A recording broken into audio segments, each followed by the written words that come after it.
Okay, good morning students. మనకు ఈరోజు political science first year CEC Telugu medium students. Okay, ఈరోజు మనం క్లాస్ మూడో అంశం ఏంటంటే మూడో lesson nation, nationality and nationalism.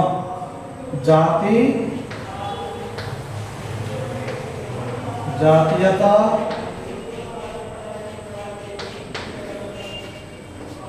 జాతీయోద్యమం.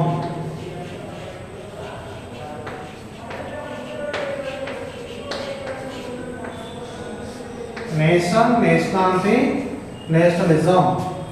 నిన్నటి క్లాసులో మనము ప్రధానంగా జాతీయత, జాతీయోద్యమానికి మధ్య తేడా ఏమిటి, జాతీయోద్యమం విజయవంతం సాధించాలంటే ఆ ప్రదేశము, ఆ యొక్క సరిహద్దు ప్రాంతంలో ఉన్నటువంటి జాతులు ఏ విధంగా తమ యొక్క వ్యక్తిత్వం తెలియజేస్తున్నది. ఓకే, ఈరోజు మన క్లాస్లో జాతీయత మరియు మీనింగ్ ఆఫ్ నేషనలిజం, తర్వాత జాతీయతను నిర్వచించు ప్రధాన అంశాలు ఏమిటి అని చెప్పుకుందాం. ఇప్పుడు అంశం ఏంటంటే జాతీయత.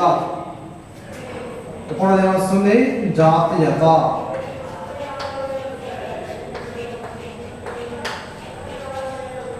రెండవ అంశం వస్తుంది ఇంపార్టెన్స్ ఆఫ్ జాతీయత. అంటే జాతీయత ముఖ్యమైనదిగా గుర్తించబడింది. జాతీయత ముఖ్యమైన భాగంగా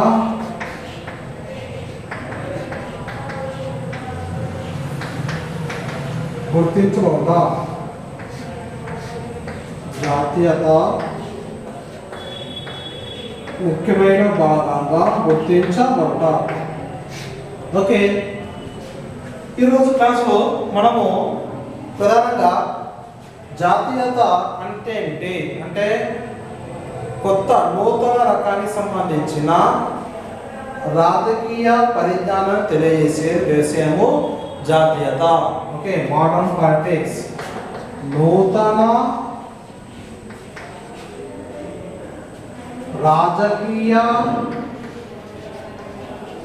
పరిణామాలను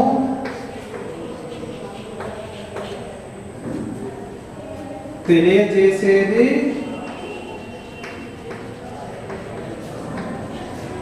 జాతీయత అని నిర్వచనం పిలువబడుతున్నది. జాతీయత అంటే నూతన రాజకీయ పరిణామాలు. అంటే ఏమిటి? జాతీయత అంటే ప్రతి రాష్ట్రం కూడా, అంటే తెలుగులో మనకు ఈ జాతీయతకు సంబంధించిన అనేక అంశాలు కూడా ఆ రాష్ట్రం యొక్క అభివృద్ధి పైన ఆధారపడి ఉన్నది. ఒకటో అంశం ఏంటంటే జాతీయత నూతన రాజకీయ పరిణామాలను తెలియజేసేది జాతీయతగా పిలవడం జరిగినది. రెండవ అంశం ఏంటంటే జాతీయతను ముఖ్యమైన భాగం గుర్తించబడుట. ఎందుకంటే ప్రధానంగా భారతదేశం లాంటి ఆ దేశాలలో రాజ్యాంగము ఎక్కువగా గుర్తించబడింది. ఆ రాజ్యాంగంలో ప్రజలతో పాటు సార్వభౌమాధికారం కూడా ఒక ముఖ్యమైన భాగంగా గుర్తించబడింది. సార్వభౌమాధికారము ఒక్కరి చేతిలో ఉంటే అట్టి వ్యవస్థ రాజ్యం అని పిలవడం జరుగుతున్నది. ఓకే, రెండవ అంశం ఏంటంటే రాష్ట్రాలపై అధికారం చెలాయించేది జాతీయము. ఓకే, జాతీయం అంటే ఏంటిది? దీని గురించి ప్రధానంగా అనేక నిర్వచనాలు కావు. ఈ జాతీయం అనే పదము దీని గురించి నిర్వచించే నిర్వచనాలు అనేకం కలవు. ఒకటోది అంశం ఏమిటంటే రాష్ట్రాలు అనేవి జాతీయం పైన ఆధారపడినటువంటి ఒక గొప్ప విషయంగా పిలువబడుతున్నది. రాష్ట్రాలపై అధికారమును చెలాయించేది జాతీయోద్యమం. ఓకే, రాష్ట్రాలపై లేదా రాజ్యాలపై నిర్ణయాధికారం ఎవరిది? రాష్ట్రాలపై నిర్ణయాధికారం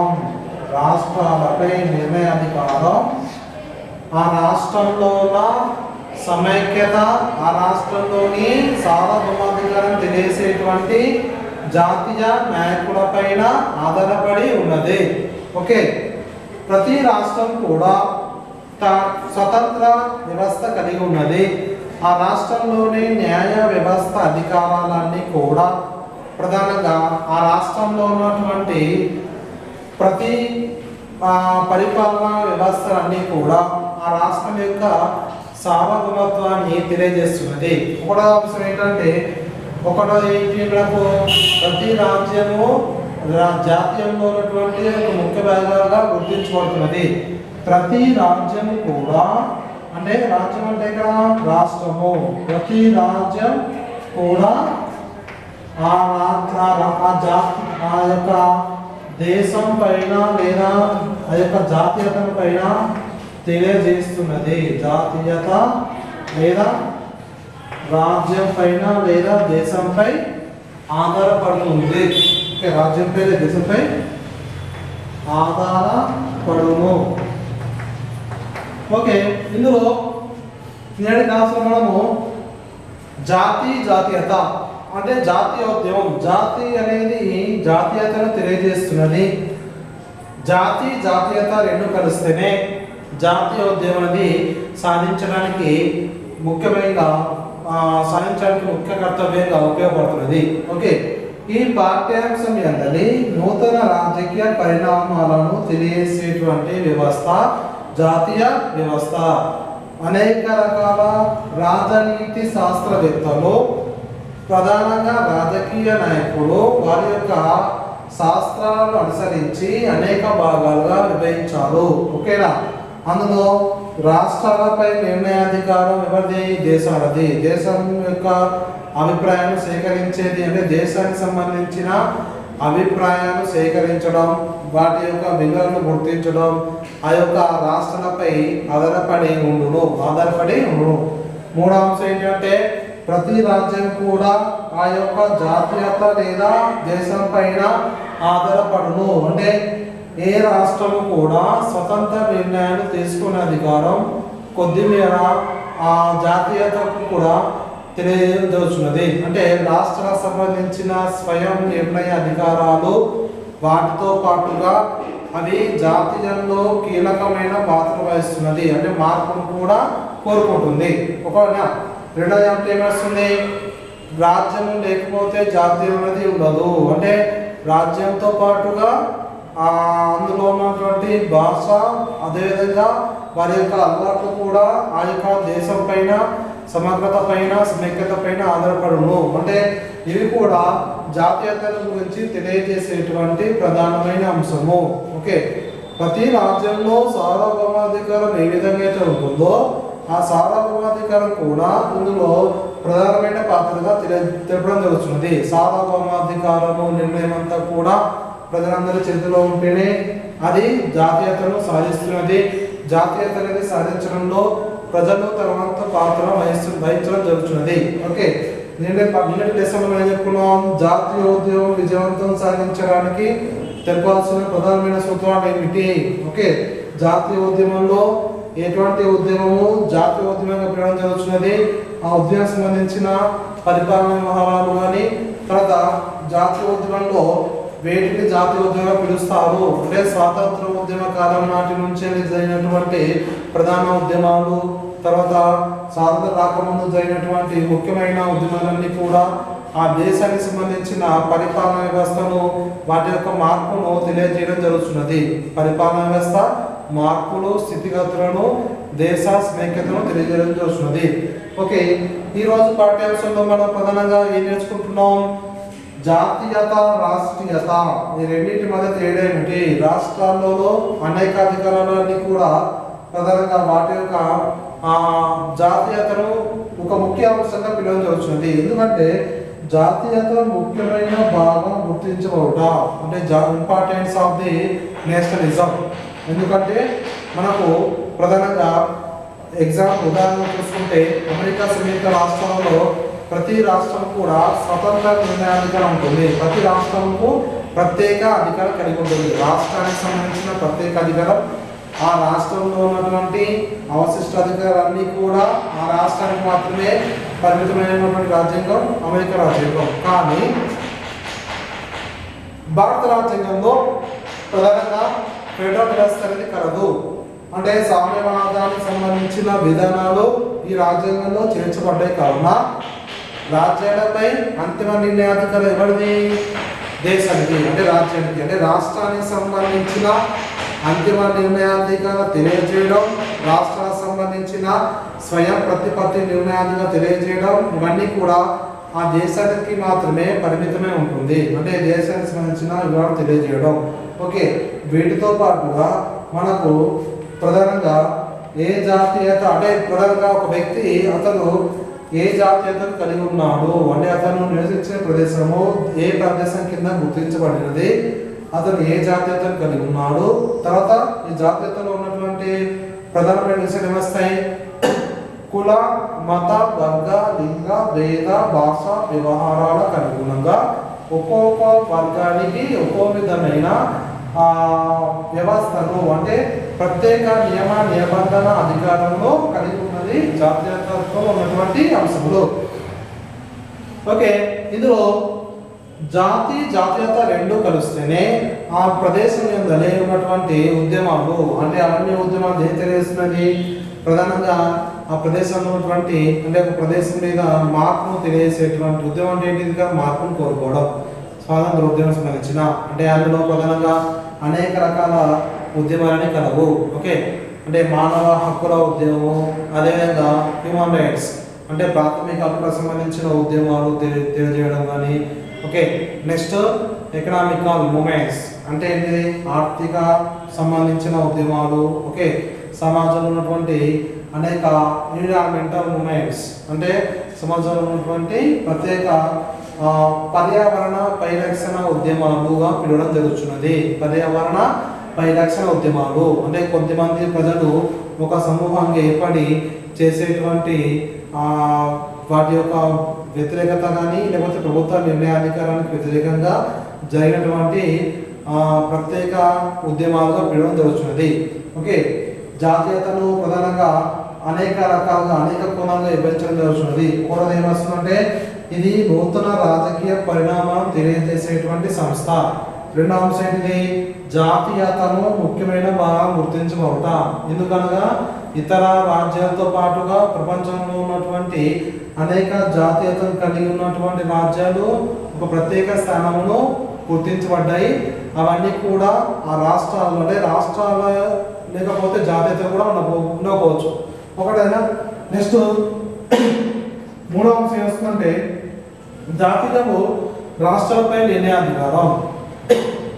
ప్రతి రాజ్యం కూడా ఆ యొక్క జాతీయత లేదా ఈ యొక్క దేశం పైన ఆధారపడము. ఎందుకంటే మనకు ఈ పాఠ్యాంశంలో అంటే జాతీయత అనేది అభివృద్ధి సాధించడానికి దోహదపడినటువంటి అంశాలు స్కోప్ ఆఫ్ నేషనలిజం అంటే జాతీయ ఉద్యమంలో ఉన్నటువంటి జాతీయతలో ఉన్నటువంటి ముఖ్యమైన గుర్తించబడిన అంశములు జాతీయ ఉద్యమంలో గుర్తించబడిన అంశాలు వస్తాయి. ప్రధానంగా ఇవి మనకు మత లేదా కుల వర్గ విభేదాలు లేకుండా వర్గ విభేదాలపై ఆధారపడి ఉండును. మతాలకు అతీతంగా కులాలకు అతీతంగా వర్ణ వర్గ భేదము లేకుండా ఉన్నటువంటి ఆధారాలపై ఎక్కువగా ఆధారపడి ఉండును. సో జాతీయత అభివృద్ధి సాధించడానికి ఆ దేశం లేదా రాజ్యంలో ఉన్నటువంటి ప్రజల మరియు సార్వభౌమత్వాన్ని కలిగి ఉండడం, ప్రజల యొక్క అధికారము తెలియజేయడం లేదా సార్వభౌమత్వాన్ని కూడా కలిగి ఉండడం జరుగుతుంది. అంటే రాజ్యాంగంలో కూడా మనకు జాతీయతను గురించి అనేక రకాల అంశాలు తెలియజేయడం జరుగుతుంది. రాజ్యాంగంలో ఉన్నటువంటి ప్రతి పదం కూడా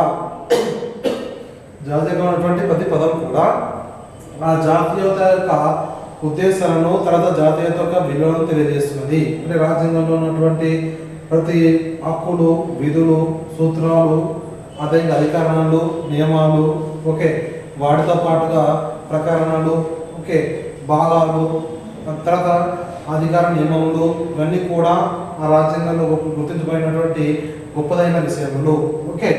సో జాతీయత జాతీయ రెండు కూడా జాతీయ ఉద్యమాన్ని ప్రభావితం చేస్తుంటాయి. వీటిని నిర్వచించడంలో ప్రధానంగా అనేక మంది రాజనీతి శాస్త్రవేత్తలు వారి యొక్క అర్థంలో తెలపడం జరుగుతుంది.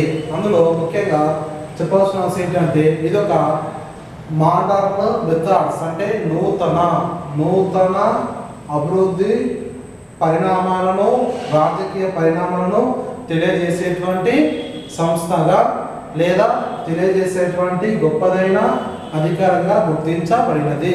రెండవ అంశం ఏంటంటే ఇది ముఖ్యమైన భాగం గుర్తించబోట అంటే వీటిని గురించి ఈ జాతీయత నిర్వచించడానికి అనేక రకాల అంశాలని దూరం చేయబడుతున్నది. ప్రాదేశిక ఏర్పాటు లేదా మనకు ప్రధానంగా స్థలాలను గుర్తించుట, విలువలను కాపాడడం, వాల్యూస్, ఓకే, టెరిటరీస్ అంటే ప్రాదేశిక నియమాలు ఏర్పాటు చేయడం, విలువలను గుర్తించుట, వాటితో పాటుగా మత వర్గ విధాలు లేకుండా మతాలకు సంబంధించిన అభిప్రాయాన్ని తీసుకోవడము, తర్వాత వర్ణ విభేదం లేకుండా వారికి కూడా ఒక అధికారం తీసుకోవడం, ఇవన్నీ కూడా జాతీయతలో ఉన్నటువంటి ప్రధానమైన భాగములు.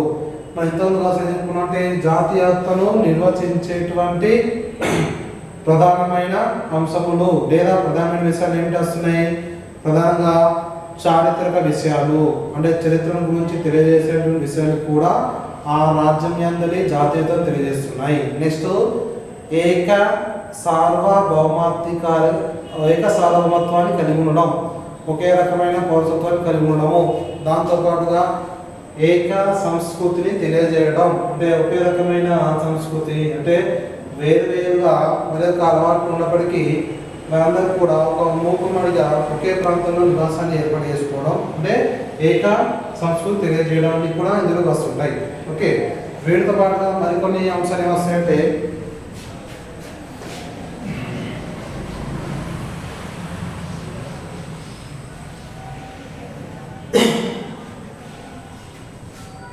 వీటితో పాటుగా ప్రధానంగా జాతీయత మరియు జాతీయ ఉద్యమం, జాతీయత మరియు జాతీయ ఉద్యమం.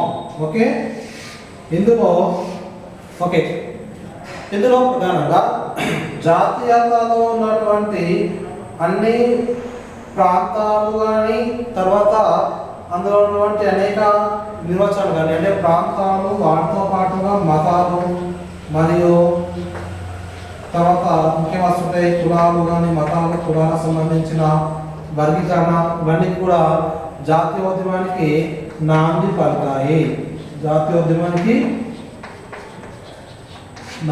పలికాయి. ఓకే, జాతీయోద్యమము అనేది అనే విభిన్న రకాల జాతుల సమూహము అంటే జాతీయోద్యమంలో అనేక రకాల జాతులు వాటి యొక్క జాతీయతను తెలియజేస్తున్నాయి. అవి వివిధ రకాల జన సముదాయంగా అంటే ప్రజలందరి సమూహం మనం దేని పిలుస్తాము? సమాజం పిలుస్తాము. సమాజంలో ఉన్నటువంటి అనేక రకాల రాజ్యములు కానీ తర్వాత అనేక రకాల జాతులు కానీ ఇవన్నీ కూడా ప్రధానంగా వాటి యొక్క సార్వభౌమాధికారాన్ని లిఖితపూర్వకంగా ఓకే గ్రంథరూపేణ తెలియజేసేటువంటి ఉద్యమ నాయకులను నిర్వహించినటువంటి స్వాతంత్ర ఉద్యమ నాయకులను జాతీయ ఉద్యమానికి నాని పలికేయాలని వస్తుంది. అంటే ఇదేమో కర్త అయితే ఇదేంతో క్రియ అవుతుంది, కర్త క్రమక్రియలిక అంటే సో ప్రతి జాతి కూడా తన యొక్క జాతీయతను తెలియజేస్తున్నది. జాతీయతలో ఉన్నటువంటి చివరి అంశాన్ని వస్తాయి.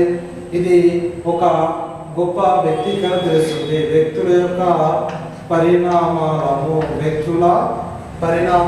అంటే వ్యక్తులకు సంబంధించిన అభిప్రాయాలు మరియు పరిణామాలు అంటే వ్యక్తుల యొక్క గొప్పలను అభిప్రాయాలను వ్యక్తిత్వాన్ని సౌభాగ్యత్వాన్ని ఇవన్నీ కూడా తెలియజేస్తుంటాయి. అంటే జాతీయోద్యమంలో మనకు ఇంతవరకు క్లాస్ చెప్పుకున్నట్టే స్వాతంత్రోద్యమ న్యాయంలో కాలంలో హోమ్ రూల్ ఉద్యమం, సహాయ నిరాకరణ ఉద్యమం, అదేవిధంగా క్విట్ ఇండియా ఉద్యమం ఇవన్నీ కూడా ఏ విధంగా అయితే విజయవంతం సాధించినాయో విజయవంతం సాధించి తర్వాత రాజ్యాంగానికి ఏ విధంగా అయితే సహాయం చేయబడ్డాయో రాజ్యాంగానికి ఉద్యమంలో ఉన్నటువంటి ప్రజలు ఏ విధమైన మార్పును కోరుకున్నారో అవన్నీ కూడా రాజ్యాంగానికి ఏ విధంగా సహాయం చేయబడ్డాయో అని తెలుసుకున్నాం. వాటితో పాటుగా ఇవన్నీ కూడా జాతీయతలో ఉన్నటువంటి అంశాల్లో వ్యక్తుల యొక్క పరిణామాలు అభిప్రాయాలను సేకరించడం ఒక రాజ్యం నందని ఉన్నటువంటి ప్రాంతీయ అభిప్రాయాలు అంటే ప్రాంతాల వారీగా విభజన చేసి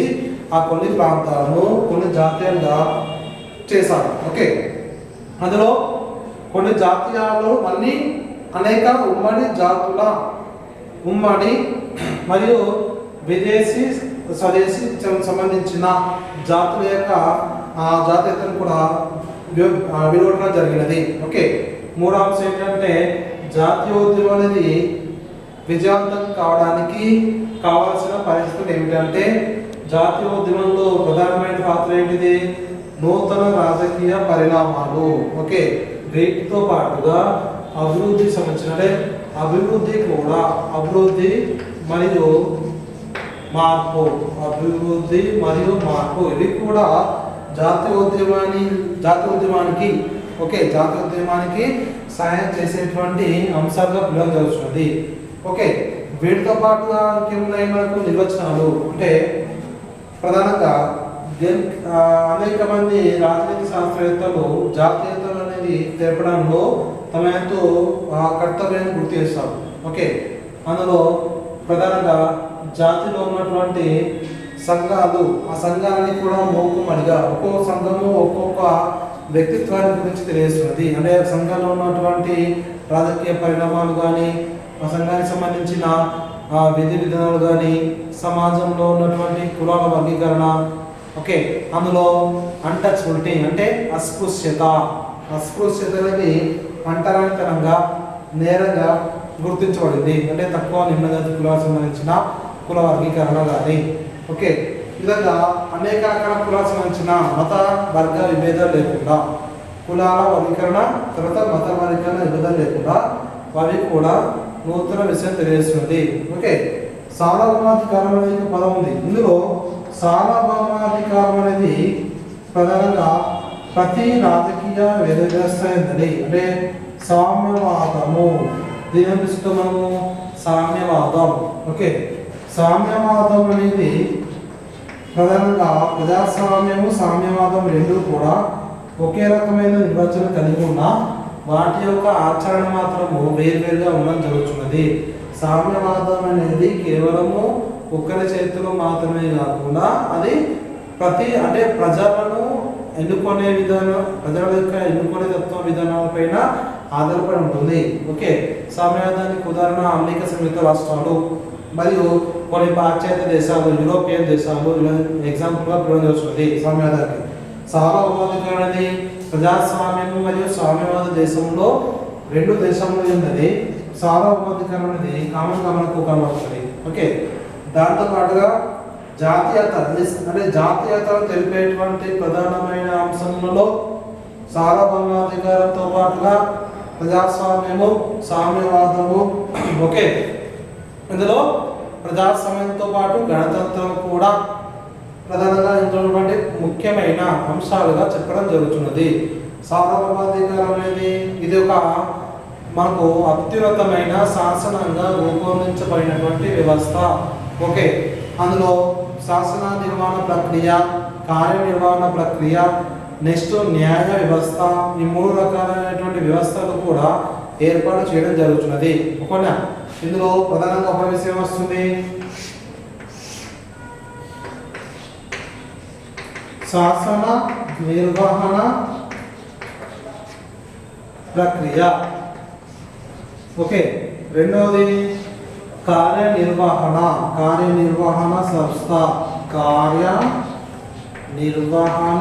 సంస్థ లేదా ప్రక్రియ. మూడవది న్యాయ వ్యవస్థ. ఓకే, శాసనాలు రూపొందించడము వాటిని అమలుపరచడం ఇది శాసన నిర్వహణ ప్రక్రియలో ఉన్నటువంటి ప్రధానమైన అంశం. అంటే ఇక్కడ ప్రతి రాజ్యం ఎందని జాతీయత లేదా ప్రతి రాజ్యము లేదా ప్రతి జాతీయతలో ఉండవలసినటువంటి అత్యున్నతమైన అంశములలో ఒకటోది ఏమొస్తుందంటే శాసన నిర్వహణ ప్రక్రియ. శాసనం నిర్వహించేటువంటి అధికారం ఎవరు కలిగి ఉంటారు? ప్రథమ పౌరుడు అయినటువంటి రాష్ట్రపతి ప్రధానమంత్రి వీరు శాసనాలు నిర్వహించే అధికారం కలిగి ఉంటారు. రాష్ట్రపతి ఏం చేస్తారంటే అతను ప్రధానంగా రాజ్యాంగానికి అనుగుణంగా అతను పనిచేస్తుంటాడు, రాజ్యాంగానికి సహాయం చేస్తుంటాడు. ఓకేనా. రెండోది ఏంటంటే కార్యనిర్వహణ సంస్థ. కార్యనిర్వహణ సంస్థలో ఇందులో ఉన్నటువంటి పదము కార్యం అంటే పని, అంటే ప్రధానంగా నిర్వర్తన అంటే కార్యాన్ని నిర్వహించేవారు, అంటే విధులను పాలన చేసేవారు ఎవరంటే ప్రధానమంత్రి అయిన ఇతర మంత్రిమండలికి సంబంధించిన వారు. ఓకే. ఎవరు ఏం చేస్తారంటే ముఖ్యంగా అంటే శాసన నిర్వహణ ప్రక్రియకు అనుగుణంగా వాటితో పాటుగా తమ యొక్క అధికార బాధ్యతలను విధులను తెలుపుతూ ఉంటారు. ఓకే. ఇది రెండవ అంశం వస్తుంది. ఓకే. నెక్స్ట్ న్యాయ వ్యవస్థ అంటే రూల్ ఆఫ్ లా. రూల్ అంటే ఆధారంగా ఈక్వల్ బిఫోర్ లా అనే ఒక పదం ఉన్నది. చట్టం దృష్టిలో అందరూ సమానమే. అది ఏ రకమైన వ్యవస్థ? ఏకీకృత న్యాయ వ్యవస్థ కలిగి ఉండుట. ఒకే రకమైన న్యాయ వ్యవస్థను ఏర్పాటు చేయడము. ఓకేనా. సుప్రీం ఎగ్జాంపుల్ చెప్పాలంటే భారతదేశంలో ఉన్నటువంటి అతిపెద్ద కోర్టుగా పిలువబడుతున్నటువంటి సుప్రీం కోర్టు అంటే హైకోర్టులన్నీ కూడా ప్రతి రాష్ట్రానికి హైకోర్టు ఏదైనా ఉన్నదో అవన్నీ కూడా సుప్రీం కోర్టుకు అనుగుణంగా తమ యొక్క కర్తవ్యాలను నిర్వర్తిస్తుంటాయి, బాధ్యత నిర్వర్తిస్తుంటాయి. ఆర్టికల్స్ కానీ షెడ్యూల్స్ కానీ ఓకే ప్రకరణలు కానీ ఓకే ఇంకేం వస్తుంటాయి మనకు రాజ్యాంగానికి సంబంధించిన భాగాలు కానీ. ఓకేనా. న్యాయ వ్యవస్థలో ప్రధానంగా ఎటువంటి న్యాయ వ్యవస్థ కాదు, ఏకీకృత న్యాయ వ్యవస్థ అంటే ఏమిటి? ఒకే రకమైన న్యాయ వ్యవస్థను కలిగి ఉండడము. అంటే అమెరికా సంయుక్త రాష్ట్ర ఎగ్జాంపుల్ ఉదాహరణ చెప్పాలంటే అమెరికా సంయుక్త రాష్ట్రంలో ప్రతి రాష్ట్రం కూడా ఒకే రకమైన ప్రతి రాష్ట్రానికి సంబంధించిన అధికారము ఆ రాష్ట్రాలకు మాత్రమే పరిమితమే ఉంటుంది. ఆ రాష్ట్రానికి కూడా కేంద్ర ప్రభుత్వానికి అనుగుణంగా కాకుండా వాటికి స్వేచ్ఛాపూరితంగా వాటి యొక్క స్వతంత్ర విలువను కలిగి ఉంటుంది, స్వతంత్ర విలువను. కానీ భారత రాజ్యాంగం లాంటి దేశంలో ఒకే రకమైన లేదా ఏకీకృత న్యాయ వ్యవస్థ అనేది కలిగి ఉంది. కావున ఇది ప్రభుత్వ అధికారాలు అంటే ప్రభుత్వము లేదా అంటే ఇప్పుడు ప్రధానంగా కేంద్ర లేకపోతే రాష్ట్రం అంటే కేంద్ర ప్రభుత్వం కానీ రాష్ట్ర ప్రభుత్వం కానీ ఉన్నటువంటి భాగాలు ఏమిటంటే 3 భాగాలుగా విభజన జరుగుతున్నది. ఒకటి ఏమొస్తుంది? శాసన నిర్వహణ సంస్థ లేదా శాసన నిర్వహణ ప్రక్రియగా విభజన జరుగుతున్నది. ఓకే. రెండో భాగం ఏంటిది? కార్యనిర్వహణ సంస్థ లేదా కార్యనిర్వహణ ప్రక్రియగా విభజన జరుగుతున్నది. మూడోది వస్తుంది న్యాయ వ్యవస్థ అంటే న్యాయానికి సంబంధించిన ఏకీకృత న్యాయ వ్యవస్థను కలిగి ఉండము, ఒకే రకమైన న్యాయ వ్యవస్థ కలిగి ఉండము. ఇవన్నీ కూడా ప్రభుత్వ అంగంగా పిలువబడుతున్నటువంటి అంటే ప్రధానంగా కేంద్ర లేదా రాష్ట్ర ప్రభుత్వానికి సంబంధించిన అత్యున్నత సంస్థలుగా పిలవడం జరుగుతుంది. ఓకే. ఇందులో జాతీయోద్యమంలో అంటే జాతీయతను కూడా తెలియజేసేటువంటి అంశాల్లో శాసన నిర్వహణతో పాటుగా అవి జాతీయతలో ఉన్నటువంటి కార్యనిర్వహణ సంస్థలను మరియు వాటి యొక్క న్యాయ విలువను కూడా తెలియడం జరుగుతున్నది. జాతీయతను విజయవంతం సాధించాలంటే విజయం సాధించాలంటే ఎటువంటి అంశాలు మనకు ఉపయోగకరంగా ఉన్నాయి? ప్రధానంగా మత, కుల, వర్గ, జాతి విభేదాలు ఇవన్నీ కూడా వాటి యొక్క ప్రాముఖ్యత తెలియజేస్తున్నాయి. అంటే ఇవన్నీ కూడా జాతీయోద్యమాన్ని తెలియజేసేటువంటి అంశాలు. ఓకే. వీటితో పాటుగా ఇక జాతీయత నిర్వహించేటువంటి ప్రధానమైన అంశంలో ప్రధానంగా రాజ్యానికి సంబంధించిన అంటే రాజ్యంలో ఏ విధంగా అయితే వివిధ రకాలమైన జాతులను కలిగి ఉన్నారు ఆ జాతుల నుంచి మరి ఏ విధమైతే తమ అభిప్రాయాలను విలువలను కానీ వాల్యూస్ కానీ విలువలను కానీ తమ యొక్క సంస్థాగత ఏర్పాటు చేసుకోవడం కానీ ఇవన్నీ కూడా జాతీయతను గురించి తెలియజేసేటువంటి అంశంలో. ఓకే. వీటితో పాటుగా అవన్నీ